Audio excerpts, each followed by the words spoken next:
السلام علیکم۔ ایک بار پھر میں آپ کے سامنے ہوں اردو قواعد کے ٹیسٹ کے ساتھ۔ آج جو میں نے ٹیسٹ لیا ہے اس کا جواب آپ لوگوں کے سامنے پیش کر رہا ہوں۔ تو سب سے پہلا سوال ہے، لفظ سے بنتے ہیں، کس سے بنتے ہیں؟ جملوں سے، حرفوں سے، فعلوں سے یا اسموں سے؟ تو صحیح جواب ہے حرفوں سے بنتے ہیں۔ لفظ حرفوں سے بنتے ہیں۔ قواعد کا مطلب ہوتا ہے، دوسرے نمبر کا سوال ہے۔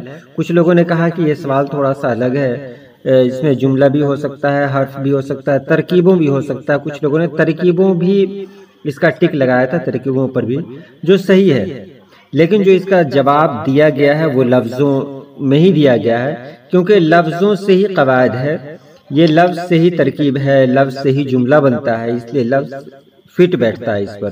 حالانکہ ترکیب بھی غلط نہیں ہے، لیکن زیادہ صحیح جواب اگر دیکھا جائے تو لفظوں سے ہی ہے۔ لفظ طرح کے ہوتے ہیں، کتنے طرح کے ہوتے ہیں؟ تو لفظ دو طرح کے ہوتے ہیں، موضوع اور محمل۔ اس کے بعد ہے محمل لفظ کون سا ہے؟ تو محمل جانتے ہیں، جس کا معنی نہیں ہو۔ اس کے بعد سوال ہے جملہ کس سے بنتا ہے؟ تو جملہ لفظوں سے بنتا ہے۔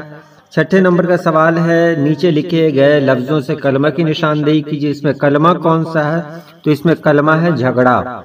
ساتویں نمبر کا سوال ہے، احمد لکڑی کی کرسی پر بیٹھا، اس جملے میں فعل کون سا ہے، یعنی ورب کون سا ہے؟ تو اس کا جواب ہے بیٹھا۔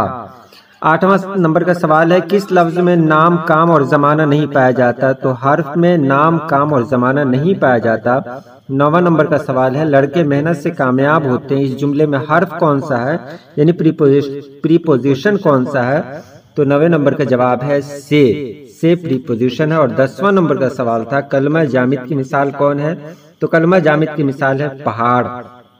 جامد میں ایک صاحب نے بہت پہلے کہا تھا کہ یہ جو آپ ڈیفینیشن دے رہے ہیں جامد کا، وہ غلط ہے۔ تو آپ قواعد کی کتابوں کو پڑھیں، کیونکہ قواعد کسی آدمی کے گھر سے نہیں نکلی ہوئی ہے، یہ لوگوں کی رائے ہے، اس میں بہت سارے لوگ شامل ہوئے، بہت سارے اساتذہ شامل ہوئے، تب ایک قواعد بنی، اور اس قواعد کے مطابق کلمہ جامد کی مثال پہاڑ ہے۔ تو یہ رہی آج کی ویڈیو۔ آج کے بچوں نے جو جوابات دیے وہ آپ کے سامنے ہیں۔